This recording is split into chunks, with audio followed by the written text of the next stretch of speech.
Episode 125. Hey, everybody. Feeling good. Feels good to be alive. Viva Physical Media is here. Viva Physicalpedia. Oh my gosh, what if we had a book and it was called the Viva Physicalpedia? I don't see what's stopping us.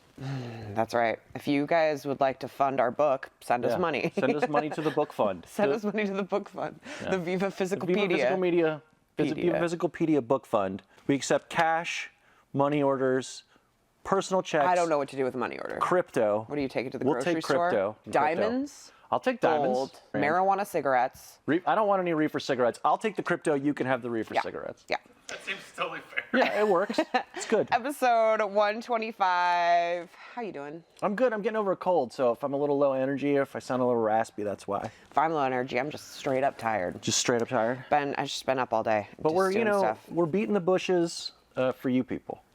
It's all for you. It's all for you, Viva watchers. Any Fine updates people. on the store? You can see behind us, our best of 2025 section is up. It's glorious.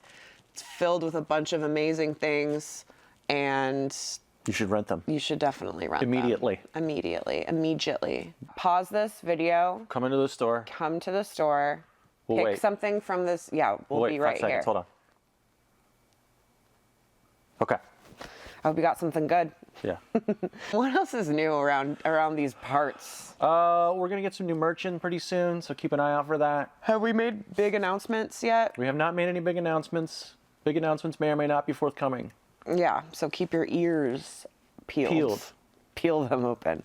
Other than that, become a member if you haven't. Rent stuff, come on in.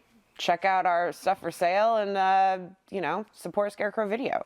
Shall we get into the episode? Yeah, I think we have a pretty good mailbag. Mailbag. Thank you guys for sending us some mail. We got 2 emails right here that we printed out because physical media, etc. We got an email from Door Kitty Films Army. And that comes attached with 3 images. Is that their legal name? I believe that is their Is that their Christian name? Mrs. or Mr. Door Kitty Films, last name Army. We got 3 pictures that we can just show. We'll show you. Do you want to see them now? Yeah, I would like to see them. That's the kitty. Gorge. And these are their physical media shelves. Look at that Doom Generation right there. Yeah, pretty sick. Love it. Lots of movies. That's sick. Let me know if the shelves are custom and what you did with them, because I am in the market. I think my brother's going to make me some custom shelves soon. Anyways, top 10 movies added to my physical media collection. This person just gets right into it, and I love that. Hardcore, yes. Strange Days, yes. First Power, Nice. I don't know. Prayer of the Roller Boys, Nice. The Driver, Nice. X-Files seasons 1 through 9, Yeah, great. The Hidden Fortress, Love it.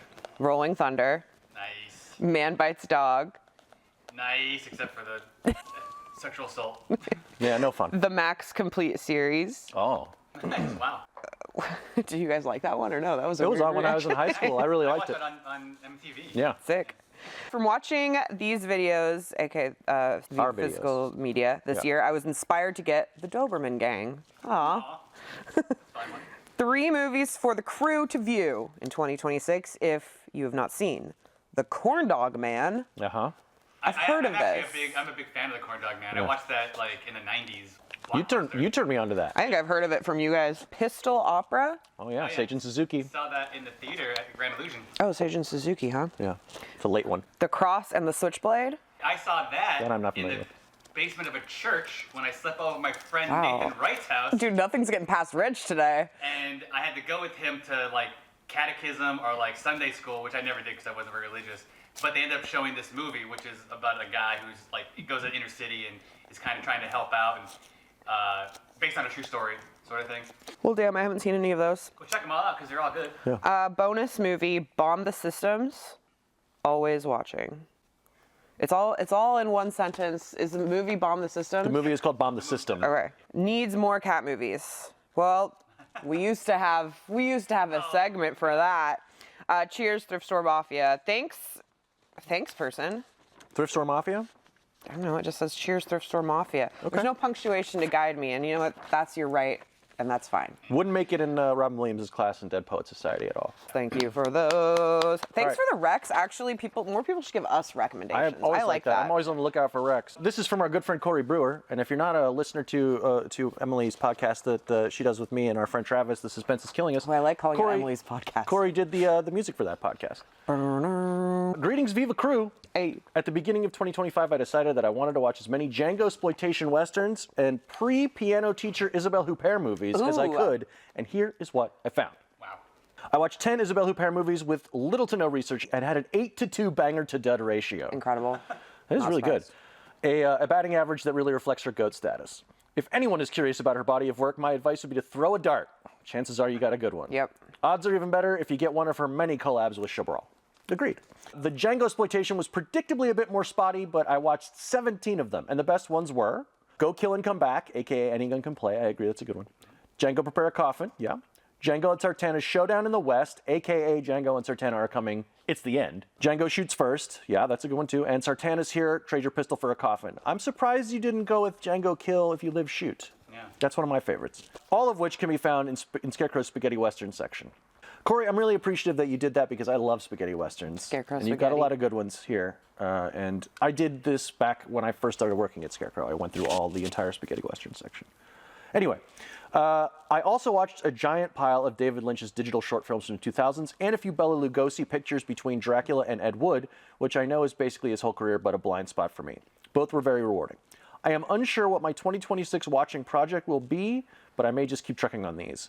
Thanks for the great YouTubes and keep fighting the good fight, Corey. Thank you, Corey. That was a great letter. That was a good letter. Well, if you'd like to tell us what you are planning to watch for this year or something great that you have watched in the last year, or just send us pictures of your gorgeous cat or physical media collection, you can email us viva@scarecrow.com, or you can send us a handwritten letter or postcard We love or postcards. anything like that to 5030 Roosevelt Way, Northeast Seattle, Washington, 98105, or you can just drop them off in the store and then browse around and find something to rent. Yeah. And that was our Mailbag. Do you ever go and order like some chicken nuggets somewhere? And you All the time. You order like a 10-piece chicken nugget, and you get and then you go home and you open the box and you count the chicken nuggets, and there's only 9 chicken nuggets, and then you realize there's a missing piece. You've got to be kidding me. What? We're missing pieces here. Look at this poor cat. He's about to go snorkeling and everything too. It's amazing. And it sucks, but then other times you go in and you accidentally get 11 chicken nuggets. That's and my the more missing- common experience. The missing piece like comes and finds Also, you in the end. who just orders 10? I always get the 20. Okay. I'm just saying, either or, sometimes the missing piece will end up finding you in the end. I agree. And that's what we're here to do. I Have like the missing 20 piece pieces though. find I'm us. hung up on the 20 piece thing. Hold on a second. 20 piece. I'm Well, you hung get up- 10 if you get fries, 20 if you're not having fries. No, I get the fries and the 20. Well, you're a guy. But here's the reason I get the 20. First of all, I want a lot of chicken nuggets because they're good. But also, they put them in the bags now instead of they used to come in the box. And you get, but they only have the 10-piece bags, so you get 2 10-piece bags, and I just And feel it like feels like I feel more. rich. Feels yeah. like more. It's like, yeah, you just have a cornucopia of Yeah, I can a see that. veritable horn of plenty of chicken nuggets. And we are in a Horn of Plenty store of video rentals all around us. And this is Missing Pieces, where we find a missing piece from a director or actor or actress that we really enjoy. Yeah. And this is talk our about it. first missing piece of 2026. See that, folks? She's a natural. I'm a natural. On-air talent. And I'm going to let you go first. You Matt. didn't get me go first? Okay. Yeah. I chose a late-period Blake Edwards film called Skin Deep.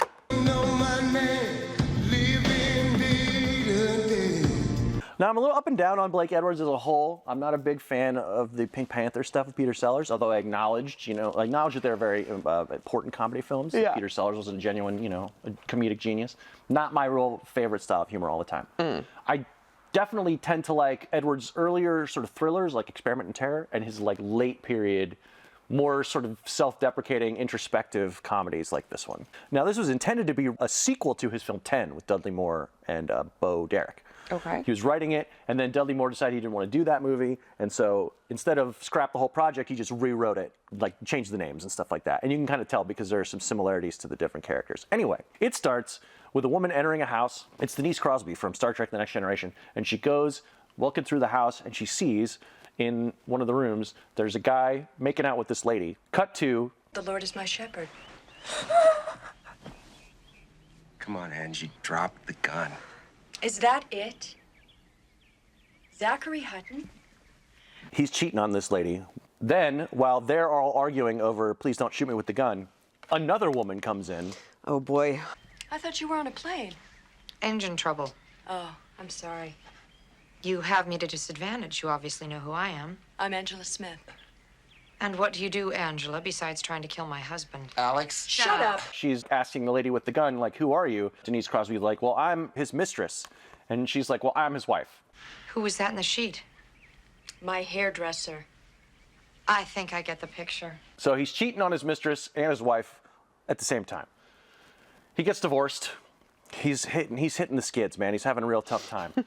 He's drinking too much. He can't stop womanizing. I want a loving, faithful, caring, caretaking wife. And I want to make love to everything else in long skirts. You know, he goes through a series of relationships, then they all end in disaster. Like one girl sets his house on fire.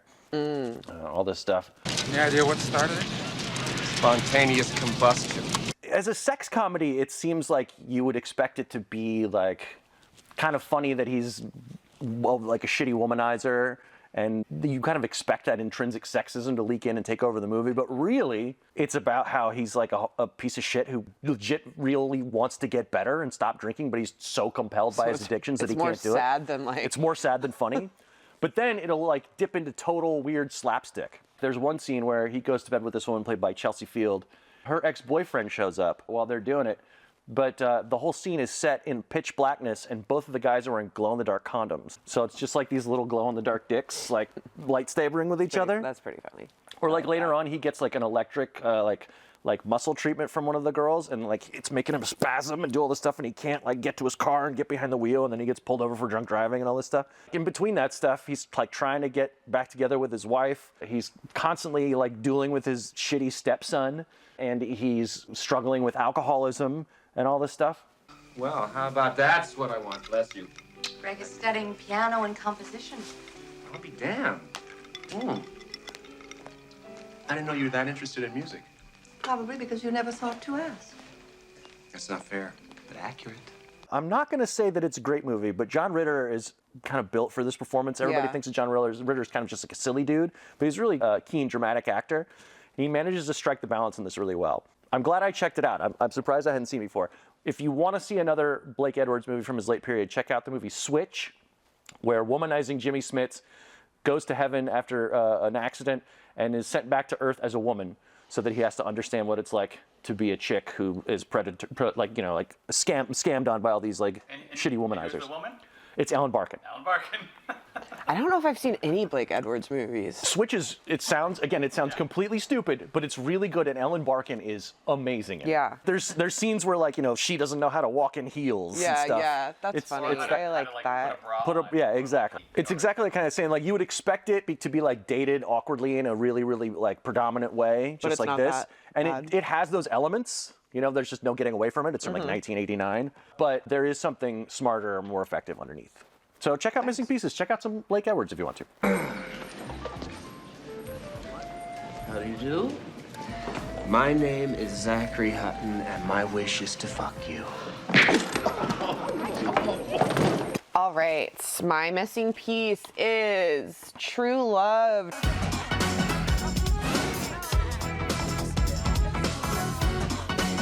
Directed by Nancy Savoca. I've been seeing this cover, and I want your review, honestly. From 1989, the year of my birth. I also checked this movie out initially because of the cover, and then I learned it was Nancy Savoca, and I really like Household Saints and Dogfight, If These Walls Could Talk, and this was actually her first feature-length film. It won Grand Jury at Sundance, beating out Sex, Lies, and Videotape, which is kind of insane. It's really great. I really enjoyed this movie. It stars Annabella Sciorra, Gloria from Sopranos, and other things. And Michael, played by Ron Eldar. So Donna and Michael, they're in a relationship, and they're engaged to be married. Let's talk. Oh, yeah? About what? I don't know. At the wedding. Get married. Yeah, you mean something different? and they kind of just get swept up in this tidal wave of like wedding planning. We're kind of dropped right into the middle of it. And they live in the Bronx with their big Italian-American families. I got a total stranger for a partner. Oh, Nicky's not a stranger. He's your cousin. Used to play together when you was kids. Hello, Ma. I was 2 years old. And it's got that very rich 80s Bronx Italian family drama. Everything's chaotic. Everyone's rushing around. Families are like in the kitchen making food around the kitchen table, smoking cigarettes on the front porch. Last night he brings home this deep throat. Oh, yeah, I heard about that one, too. Yeah, I told him not to get any ideas. I mean, they pee through that thing. You know what I mean? God. So? It's just kind of like a slice of life movie about them dropped into this chaotic part of their lives where they're like, do we actually want to do this? Are we like too young? Are we doing this just because of tradition and our family is urging, or is this something we want to do? And Donna starts realizing that Michael might be like way too immature because he keeps wanting to go out and have beers with the guys. Hi. Listen, I'll go out for just a little while, okay? Then I'll come back. It's Kevin and Dom. They're both out there in the car. Are they gonna make it? Are they not gonna make it? It was super good. It was just a really good kind of, it was comedic. It also had Janice from The Sopranos in it, who always love seeing her. There's really good comedic moments between all the girls in this movie and them like helping her get ready for her wedding and like making like decisions about the dress and like wanting to dye the mashed potatoes blue to match the bridesmaids' dresses. Did you say blue mashed potatoes? Yes. No, we're not having blue mashed potatoes at this wedding. You know, the guys just getting shit-faced at the local bar around the corner. Everyone knows everyone's name. It's like, it has that comfy feeling of New York 80s family movies, you know? Mm-hmm. This was good. It was just like pretty, it didn't sugarcoat anything. The camera was just kind of in the action. And I really, really enjoyed that. I think she does a really good job of getting a glimpse into women's lives at different points in their life. And I think this is no exception. So if you like Nancy Savoca, if you like any of those kind of like realistic dramedy movies set in 80s New York, which I do love, check out True Love.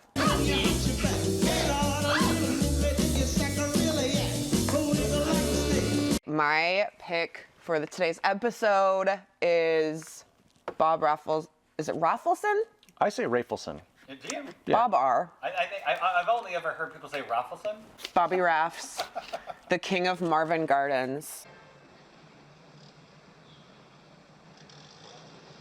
Which I fucking loved. This was just one of those movies that was just like sitting on my watch list for a really long time. I didn't really even look up what it was. I just knew that Jack Nicholson was in it. So I threw it on and was like pretty blown away. This is 1972. It's set in like a chilly, wintry Atlantic City, like an off-season Atlantic City, like right before the whole like boardwalk undergoes this big renovation where they like tore down all the hotels and everything. So it's shot on location too. So it's all these grand touristy hotels and this gorgeous boardwalk and stuff. David, played by Jack Nicholson, runs a late night radio show where he muses on his life and like philosophy. And he's kind of like an introspective, depressive, very against the normal type that we see Jack Nicholson play. Enough talk. Let's hear our theme all the way through tonight. Until Wednesday, then, this has been Etc., and I've been your host, David Stabler. He's called to bail his outgoing, free-spirited, very jubilant, kind of wacky, kind of dumb con man brother, Bruce Dern, out of jail. And Bruce Dern ends up convincing him to move into this hotel with him in Atlantic City on the boardwalk as they try to scheme and cement these plans to open a casino in Hawaii. And you can run a place this big? I don't know. I'm not going to try and con you. And Jack Nicholson's like constantly cleaning up after his brother's messes, but he's, you know, I'll humor you. Maybe this casino in Hawaii thing like could be a good move. Meanwhile, Bruce Dern is living with a woman played by Ellen Burstyn. I'm Sally. I would tell you that I've heard so much about you, but I absolutely detest cliches. It's his girlfriend, and then Ellen Burstyn's stepdaughter from a previous marriage, played by Julia Ann Robinson. Sally goes to take her morning bath, and the water comes out rusty. Well, the Carlton's right next door to the St. James, which your brother said he acquired last week. who is incredible in this and tragically passed away in an apartment fire like 2 years after this movie came out. Absolutely great in this. So Ellen Burstyn is a very flamboyant, overly like feminine, glamorous, bubbly personality, and she's trying to help her stepdaughter become a pageant girl, and then they also are sex workers together. So there's this weird relationship that gets even more troubled later on when her stepdaughter and Bruce Dern also start having a relationship. Ellen Burstyn's character, there's a point where she's like, am I old? And she has this whole identity crisis where she goes onto the beach and she's like burning all of her gowns and stuff. Do you know that eyelashes are made out of real animal fur? They are, really. Honest, Jace. Minks. I've been walking around for 20 years with little minks on my eyelids. And she's super drunk and she's taking her stepdaughter and she's like, it's all you now. The focus is on you. And it's like, oh man, Ellen Burstyn is incredible in this movie. So they're trying to do this harebrained scheme to open this casino, and Bruce Dern's just not logical at all. He's not grounded. You gave me the impression we had this island all locked up. I'm not saying it's all locked up. Are you trying to teach me about business? It's like one of those movies where there's the grounded brother and then the crazy one, and they're kind of at odds and they have this past childhood trauma and all these things. He's also in trouble with this mob guy played by Scatman Crothers. Jason says, and Lois knows. Jason says, and Lois knows.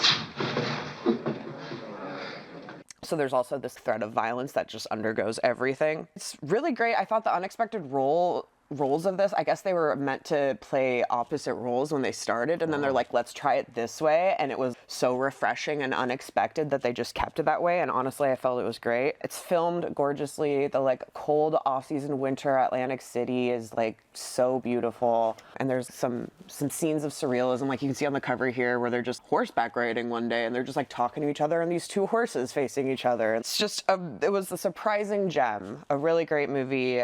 I was really happy to have stumbled upon it.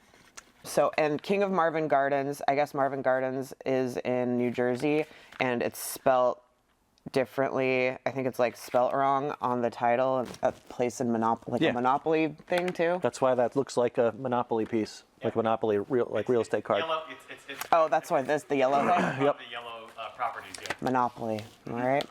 All right, check out King of Marvin Gardens. You notice how it's Monopoly out there?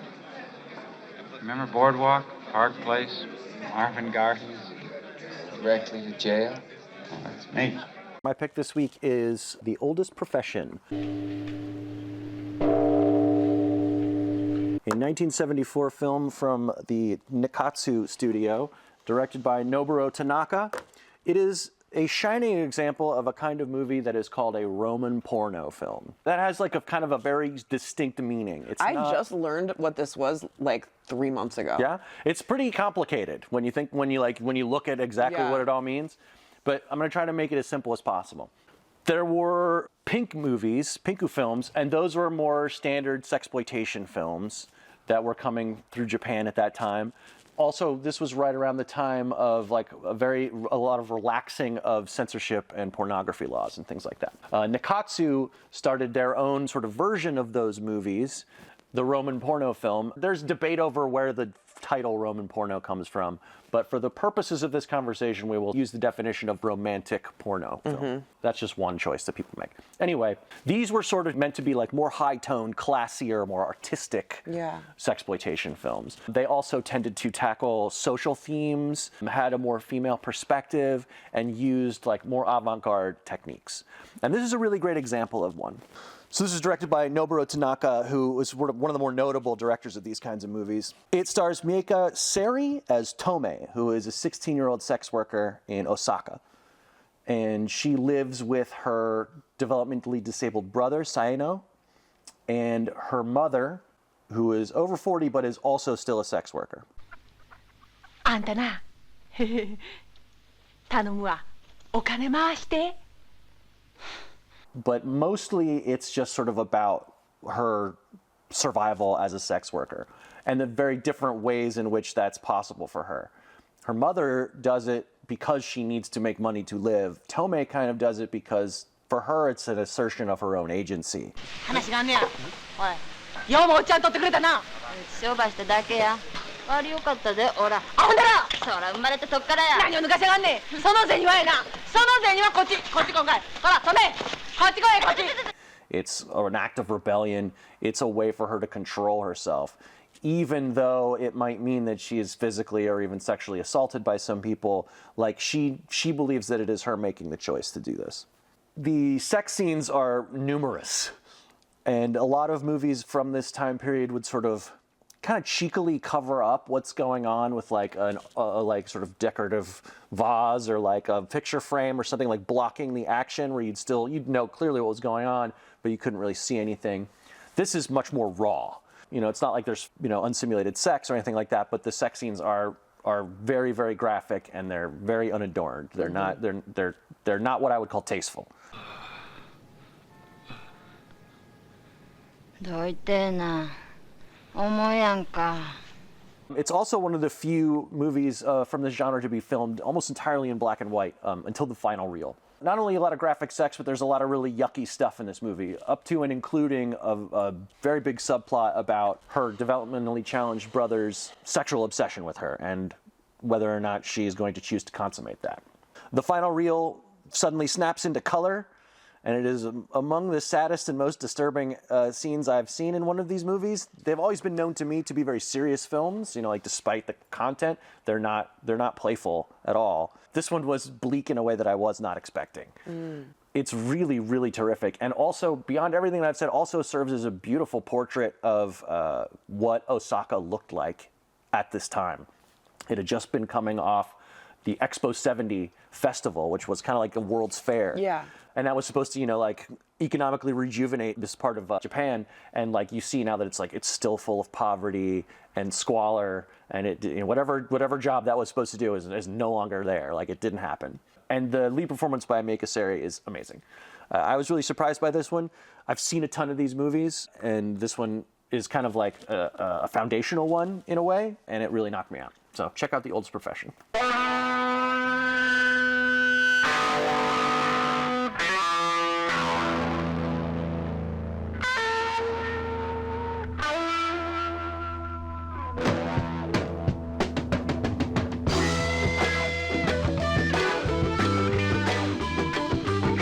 All right, what was that? 125? Out the door.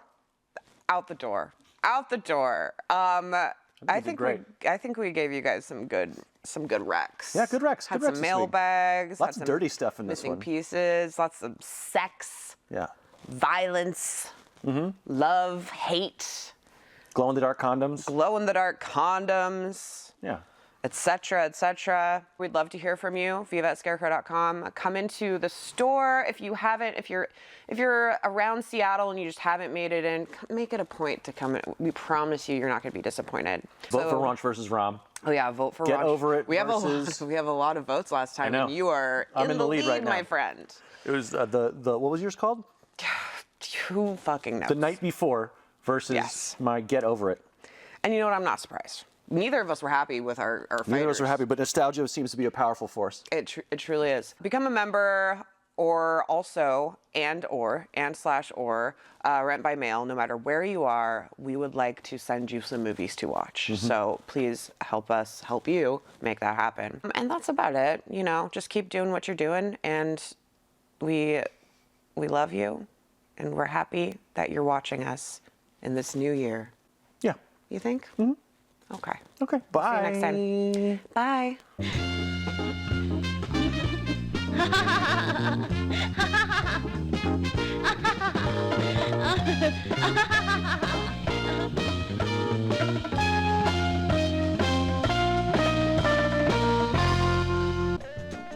おっちゃん、どないやケーキは。